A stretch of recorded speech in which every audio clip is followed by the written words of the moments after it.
और जो मेरी क्लासेस में रहते हैं वो मुझसे ये डाउट्स व्हाट्सएप पे भी पूछ सकते हैं। अभी ब्रेकडाउन, चलिए लॉकडाउन। इंडक्शन, इंडक्शन कैसे होता है? इंडक्शन का मतलब क्या होता है? इंडक्शन का मतलब क्या होता है? देखो, इंड्यूस करना है ना, किसी चीज में कोई चीज को प्रेरित कर देते हो, जगा देते हो, उसको आप इंडक्शन बोलते हो, है ना। तो वही चीज है यहां पर।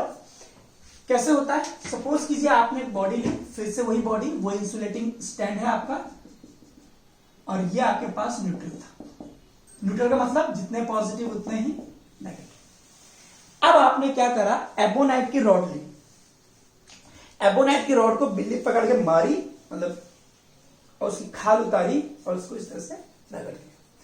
अब आपके पास एबोनाइट की रॉड जो आई है उस पर आ गया है नेगेटिव चार्ज। क्लियर? अब आप उस एबोनाइट की रॉड को इसके पास लाइए, बहुत ध्यान से समझना बेटा। बट इस बार आप इसको टच नहीं कराओगे, ये नेगेटिव चार्ज। अब क्या होगा, लाइक आई सेड कि मेटल में जो होता है इलेक्ट्रॉन मूव कर सकते हैं, तो ये नेगेटिव रहेगा, तो यहां पे जितने भी इलेक्ट्रॉन होंगे वो इससे पुश होकर के इधर आ जाएंगे, और पॉजिटिव चार्ज इसकी तरफ अट्रैक्ट होकर के इधर आ जाएगा। तो थोड़ी सी देर में ये पॉजिटिव चार्ज यहां हो जाएगा और नेगेटिव चार्ज यहां आ जाएगा। या यूं कह रहे हैं कि यहां से इलेक्ट्रॉन सारे के सारे मूव करके इधर की तरफ आ जाएंगे। तो जहां से निकले हैं, जिस एटम से निकल कर आए हैं वहां पर पॉजिटिव, और जिस एटम को मिले हैं वहां नेगेटिव। तो इस तरह से ये चार्ज आपका आइसोलेटेड हो गया, सेपरेटेड हो गया। इसको हम बोलते हैं पोलराइजेशन। अभी तक सारा चार्ज एक जगह पे था, अब पॉजिटिव अलग, नेगेटिव अलग, एक पॉजिटिव एक नेगेटिव, यानी कि आपने इसको क्या कर दिया, पोलराइज कर दिया। इसमें भी देखने वाली बात यह है कि ये वाला चार्ज तो इसके साथ में अट्रैक्टेड है, इसको हम बोलते हैं बाउंड चार्ज, और इसको हम बोलते हैं फ्री चार्ज। ये तो चाहता है कि मैं इससे कितना दूर, जितना दूर हो सके उतना दूर चला जाऊं, बट यहां से कूदेगा थोड़ा ना यार, राइट। अभी क्या, अब मैं आपसे बोलूंगी बताइए बॉडी चार्ज है? नहीं यार, जितना पॉजिटिव है उतना ही negative. You just separated them, है ना, यू जस्ट सेपरेटेड देम। ठीक है, ये खत्म नहीं हुआ है। अगर मुझे ये बॉडी चार्ज करनी है तो मुझे या तो ये खत्म करना पड़ेगा या ये चार्ज खत्म करना पड़ेगा। तो इसके लिए हम सेकंड स्टेप में, सॉरी थर्ड स्टेप में क्या करते हैं कि हम ये नेगेटिव चार्ज इसकी सरफेस पर आया है और ये इस पर पॉजिटिव चार्ज है, रॉड को अभी आप यहीं पे रहने देंगे क्योंकि ये इसके साथ अट्रैक्टेड है। अब यहां पर एक मेटेलिक वायर लेकर के आप इसको अर्थ से कनेक्ट कर दीजिए, अर्थिंग रिक्वायर्ड है। अब क्या होगा, ये जितने भी इलेक्ट्रॉन है एक्स्ट्रा में, ये इलेक्ट्रॉन इधर की तरफ चले जाएंगे। कि सर ये भी चला जाएगा? नहीं, ये बाउंड है, इसके साथ अट्रैक्टेड है, ये मूव नहीं करेगा, ये बाउंड है। जब ये नेगेटिव पूरा का पूरा यहां से चला जाएगा, उसके बाद क्या होगा, ये होगा ऐसा।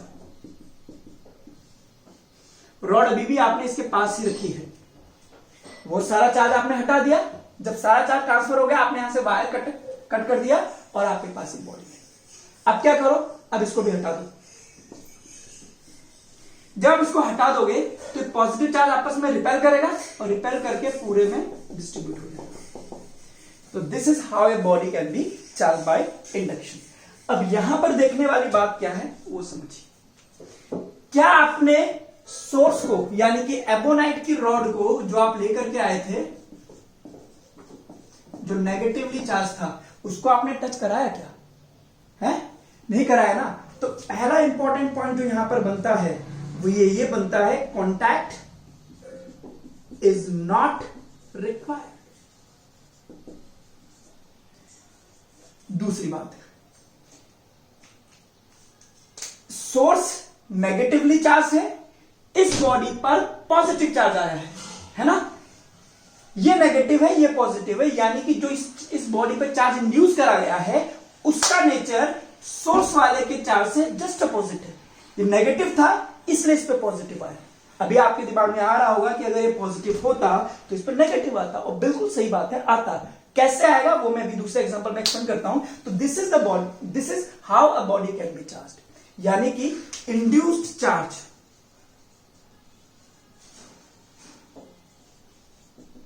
will be opposite in nature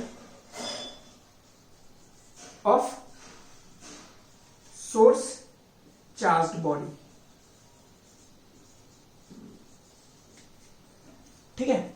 और एक बात, जो तीसरी बात है, ये मैं आगे आपको एक्सप्लेन करूंगा कि सर इस पे चार्ज आ गया, इस पे नेगेटिव चार्ज था, मतलब ये कि इस पर -3 कूलम था, तो इस पे कितना चार्ज आया? क्या ये +3 कूलम है, +2 कूलम है, या +1 कूलम है? तो बेटा ये डिपेंड करता है इसके नेचर पर कि ये कैसा है, इसमें कितनी ज्यादा कंडक्टिंग पावर है, कितना इलेक्ट्रॉन ट्रांसफर हो सकता है। ये सारे इलेक्ट्रॉन नहीं आए, थोड़ा इधर आ गया तो कुछ बचा रह जाएगा, तो उस केस में कम होगा। ठीक है, तो वो हमारे पास इसके नेचर पर डिपेंड करता है। बट इतना मैं बता देता हूं कि अगर ये मेटल है, ये मेटल है और ये बॉडी इसके पास आई, तब इस पर +3 कूलम चार्ज ही आएगा, है ना। तो तीसरा पॉइंट आपको लिखना है, in case of metal induced charge, लिखिए तीसरा point, in case of metal induced charge will be equal in magnitude of source body, equal in magnitude of source charge body, but in opposite nature. अगर ये metal नहीं है तो ऐसा नहीं होगा। वैसे एक फॉर्मूला भी होता है इंड्यूस चार्ज का, बड़ी बड़ी क्लास में बोला जाता है कि induce charge will be Q0 1 - 1/εr। तो ये εr क्या है, Q0 क्या है, चार्ज ऑफ सोर्स बॉडी।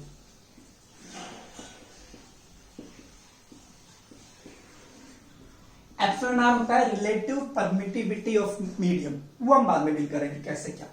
तो ये इंड्यूस चार्ज निकालने का फॉर्मूला है जो आपके यूज में नहीं आएगा।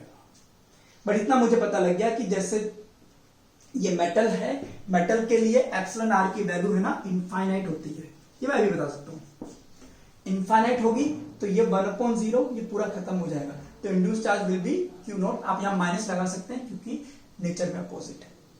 सो this is the formula we can calculate. तो this is how induction works, है ना। स्क्रीन को पॉज कीजिए और इस सारा का सारा लिख लीजिए।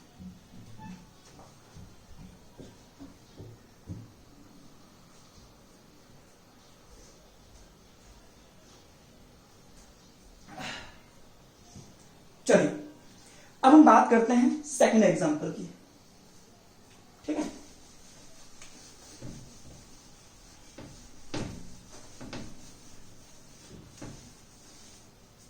एग्जांपल नंबर 2, फिर से वही आपका मेटल का स्फीयर, इंसुलेटिंग स्टैंड, आपने इसको यहां पर लगा दिया। इस बार आपने एबोनाइट की रॉड नहीं ली, इस बार आपने ग्लास की रॉड ली और उसको वूल पर या कॉटन पर, सिल्क पर आपने रगड़ दिया और आप लेकर के आ गए। तो इस पर क्या आ गया होगा, पॉजिटिव चार्ज, है ना। तो जब आप इसको इसके पास लाओगे तो क्या होगा, वो हम इस वाले डायग्राम में देखते हैं। आपने इस पर पॉजिटिव चार्ज वाली रॉड इसके पास लिया, टच नहीं करेंगे, तो हर एक एटम से जो इलेक्ट्रॉन है वो इधर की तरफ ट्रांसफर होंगे, यानी कि इस बॉडी में जितना भी नेगेटिव चार्ज है वो यहां पर ट्रांसफर होने लग जाएगा और यहां पे इकट्ठा हो जाएगा। अगर ये यहां से इधर गया है तो यहां पर कंपैरेटिवली पॉजिटिव चार्ज आ जाएगा। तो इस प्रोसेस को भी हम क्या कह देंगे, पोलराइजेशन। पहले आपने इनको डिवाइड कर दिया और अब हमारे पास क्या है कि अगर आप देखेंगे तो या तो मैं इसको डिस्ट्रॉय करूं या इसको डिस्ट्रॉय करूं, तब जाकर के ही ये बॉडी चार्ज हो सकती है। ओवरऑल तो न्यूट्रल है। तो फिर से हम अपना वही टेक्निक कर देंगे। अगेन ये बाउंड चार्ज रहेगा, ये आपका फ्री चार्ज है। अब आप इस बॉडी को अर्थिंग कर दो,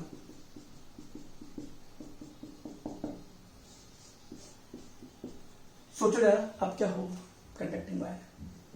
यहां पे इसका तो, ये तो मूव कर नहीं सकता ना, यहां पे तो आपने रॉड लगा रखी है जिसमें इसको पकड़ करके रख रखा है, बाउंड है ये तो।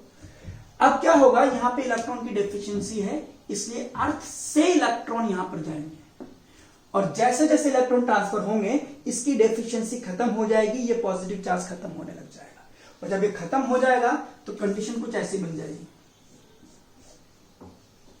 आपने एबोनाइट की रॉड ली, सॉरी ग्लास रॉड, अब ये कंडीशन ऐसी होगी, सारी डेफिशिएंसी आपने खत्म कर दी, फिर आपने इस वायर को हटा दिया, अब सिर्फ इस पे चार्ज है जो इसके साथ अट्रैक्टेड है। अब आप इसको हटा लीजिए, हटा लेंगे तो ये इलेक्ट्रॉन दूर दूर दूर दूर भागेंगे, तो सब पे नेगेटिव चार्ज आ जाएगा। देखा आपने, इस मेटल के स्फीयर पे भी अभी कौन सा चार्ज है, नेगेटिव। क्यों, सोर्स पे क्या है, पॉजिटिव। तो induce charge will be a positive nature of the source body, right. तो इस तरह से हम कर सकते हैं, समझने के लिए तरीका है। अब मैं आपको तीसरे एग्जांपल में एनसीईआरटी ने क्या कर रखा है वो बताता हूं, पहले आप इसको लिख लीजिए।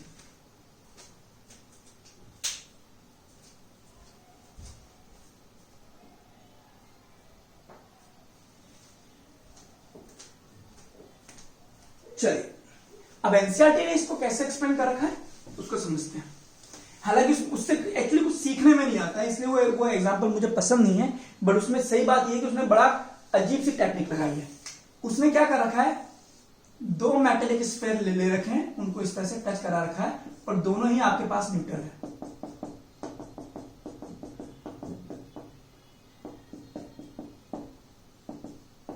ठीक है, अब जैसे आप सपोज करो एबोनाइट की रॉड ले आए इसके पास,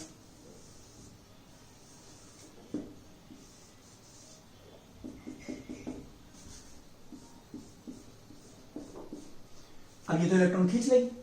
मैंने बोला था कि मेटल में इलेक्ट्रॉन ट्रांसफर हो सकते हैं, तो जितने भी इलेक्ट्रॉन हैं वो ट्रांसफर होकर के इसमें इकट्ठे होने लग जाएंगे, और सारे के सारे यहां से हैं। अब इसके पास, अब ये नेगेटिव है ना, सॉरी नेगेटिव है, तो जितने भी इलेक्ट्रॉन होंगे इससे दूर भागेंगे। कितना दूर जा सकते हैं इससे, वो होगा यहां पर ही आ सकते हैं, इससे ज्यादा दूर तो कहां जाएंगे। और जहां जितने भी इलेक्ट्रॉन निकलते जाएंगे वो यहां पर पॉजिटिव चार्ज डेवलप करते जाएंगे। हो गया, क्लियर हो गया भाई। जितने भी इलेक्ट्रॉन निकलेंगे यहां से, कितना दूर जाएंगे, इस गोले में आ सकते हैं, और सारे के सारे नेगेटिव चार्ज यानी कि इलेक्ट्रॉन यहां पे इकट्ठे हो जाएंगे, वहां से आए इसलिए पॉजिटिव हो जाएगा। अब आपको थिंक करने की जरूरत नहीं है, इसको डिस्ट्रॉय नहीं करना, दोनों को अलग कर दीजिए, खत्म कीजिए। दोनों को आप जब अलग कर दोगे तो इस पे नेगेटिव था इसी, इस पे पॉजिटिव था इसी,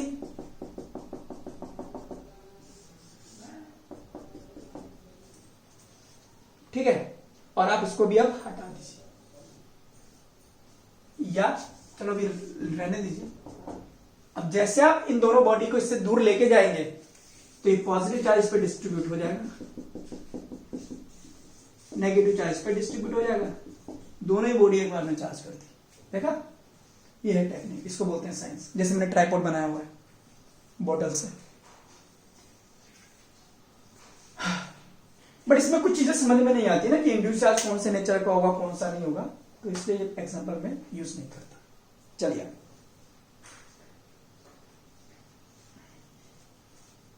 एक छोटा सा क्वेश्चन करते हैं, प्रॉपर्टी पे बेस्ड है।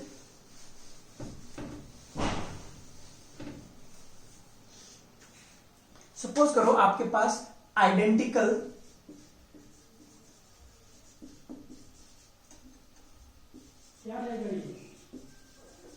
मेटेलिक स्फीयर्स है, छोटा सा क्वेश्चन है, थ्योरेटिकल है। एक पे आपके पास +2 कूलम है, एक पे आपके पास -3 कूलम है। इन दोनों को आपने टच करा दिया, यूं करके टच कराया, और टच करा करके आपने इनको अलग अलग कर दिया। आप मुझे बताइए इस पे कितना चार्ज आएगा, इस पे कितना चार्ज आएगा। स्क्रीन को पॉज कीजिए, आंसर निकालिए, फिर बात करता हूं।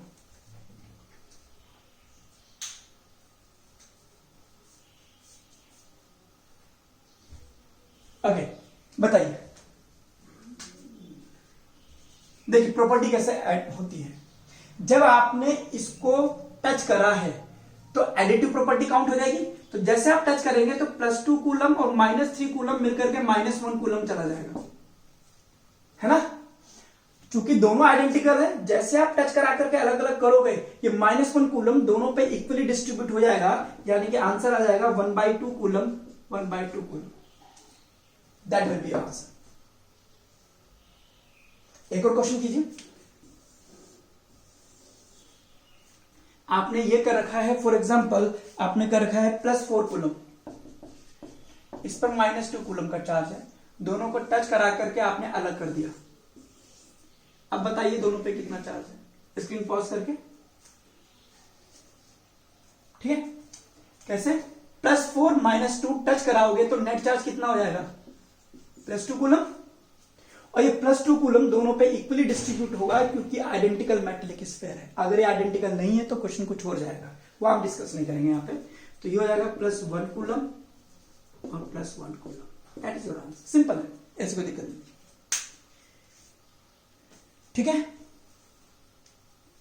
ओके आगे बढ़ते हैं। Classification of material.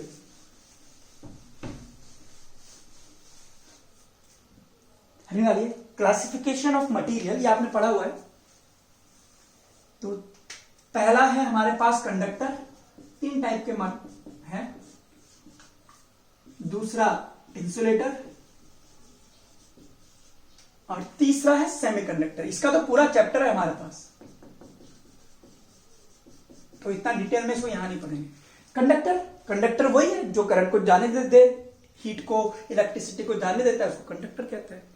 और इवन मैंने आपको बताया था कंडक्टर की खासियत यह है, it can allow electron to pass through it. Inductor नहीं जाने देता है, पर चार्ज आप दोनों को कर सकते हो। ठीक है, तो कंडक्टर क्या है, लिख लेना, that can conduct charge through itself, right.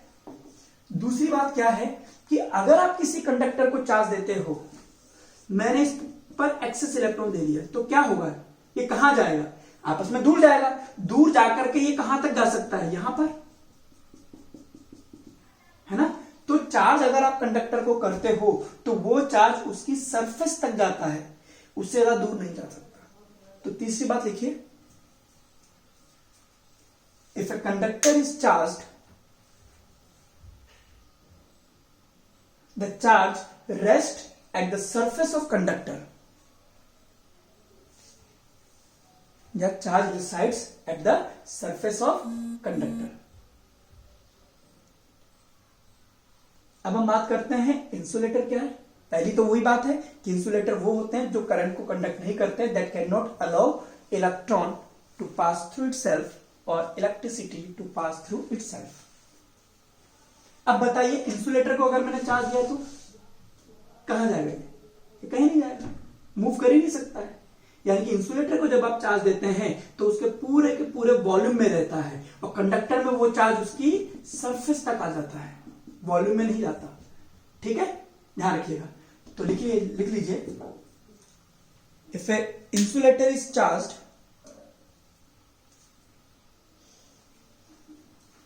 Charge resides in the volume of insulator। अच्छा, इंसुलेटर का एक नाम और है डाई इलेक्ट्रिक सब्सटेंस। ठीक है,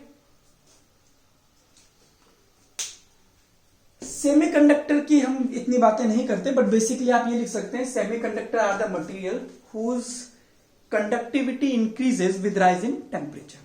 semiconductors are the material whose conductivity increases with temperature.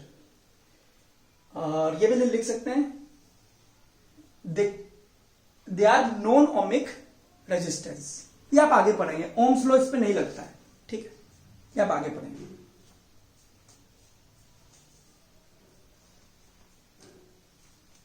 चलिए, एक छोटी सी चीज और पढ़ा देता हूं, उसके बाद ये लेक्चर यहीं पे खत्म कर दूंगा मैं।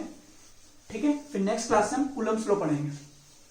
बट मेक श्योर कि आप लोग वेक्टर ढंग से पढ़ के आएंगे, है ना। किस तरह से 4 फोर्सेस लग रहे हो तो उसका रिजल्टेंट कैसे निकलता है, triangular law of vector addition क्या है, यूनिट वेक्टर क्या है, वो सारी चीजें ढंग से एक बार पढ़ना, ताकि आपको मजा भी आएगा अगली क्लास में। तो अब बात होती है कि एक बॉडी अगर चार्ज है तो हमें कैसे पता लगेगा उस पर कौन सा चार्ज है। मैंने किसी ने पूछा भी था, सर हमें कैसे पता लगता है, तो उसके लिए डिवाइस है इलेक्ट्रोस्कोप। तो लिख लीजिए,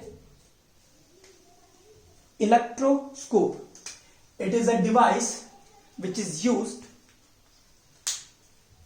to detect a charge। it is a device, electroscope क्या है,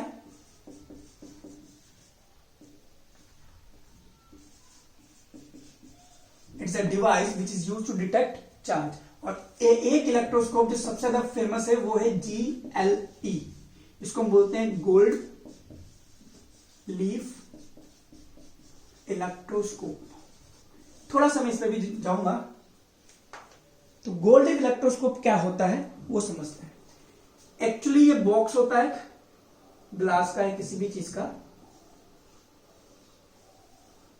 एक प्लेटिनम की वायर इस तरह से लगा दी जाती है, उसके यहां पर 2 गोल्ड की लीफ लगा दी जाती है। कोई भी थ्योरेटिकल क्वेश्चन इस पे आएगा 1 लाइनर 2 लाइनर, अभी तक जो भी पढ़ाया उस पर सिर्फ 1 लाइनर ही बन सकता है, इससे ज्यादा नहीं बन सकता। ठीक है, ये आपने प्लेटिनम का वायर लिया और ये आपके पास गोल्ड लीव्स।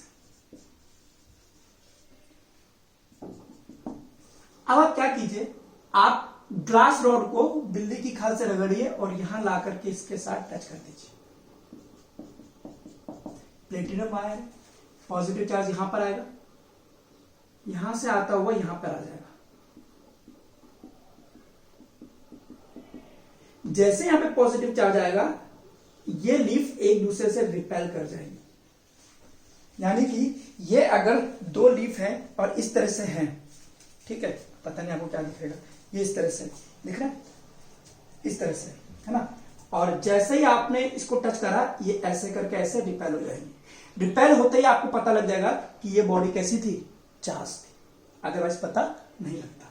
इवन अगर हम सेकेंड एग्जांपल की अगर हम बात करें,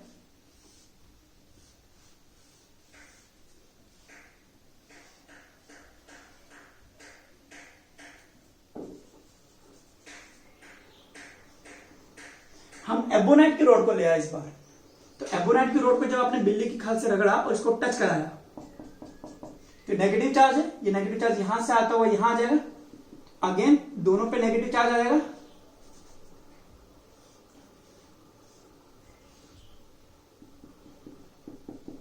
सेम चार्ज की वजह से ये भी आपस में रिपेल कर जाएंगे। तो इस तरह से आपका चार्ज डिटेक्ट हो जाता है। अगर इस पर मैं थोड़ा सा घुमा करके क्वेश्चन पूछूं और मैं ये कह दूं कि जब ये गोल्ड लीफ इलेक्ट्रोस्कोप को आपने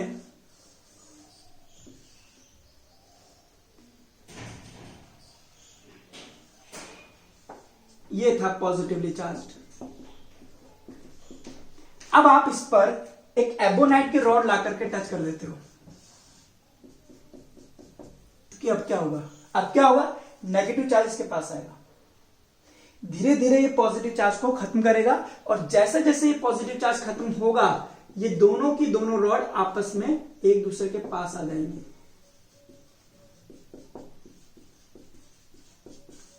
तो इस तरह के क्वेश्चन भी पहले पूछे जाते थे, आजकल तो सिर्फ यही आता है, name the device which is used to detect the charge, that is electroscope या गोल्ड लीफ इलेक्ट्रोस्कोप। लिख लीजिए इसको, ठीक है। नेक्स्ट क्लास में हम लोग कूलम्स लॉ शुरू करेंगे, और वेक्टर अगर आप पढ़ करके आएंगे तो कूलम्स लॉ आपको बहुत अच्छे से समझ में आएगा, ठीक है। तो अब हमारा न्यूमेरिकल वाला पोर्शन शुरू होता है। So this was the basic. कोई भी दिक्कत हो, डाउट्स हो, आप मुझसे कमेंट सेक्शन में पूछ सकते हैं। Let us see how we will do. थोड़ा मैं भी फेमिलियर हो जाऊंगा, पहली वीडियो है, फिर देखते हैं। Right, take care.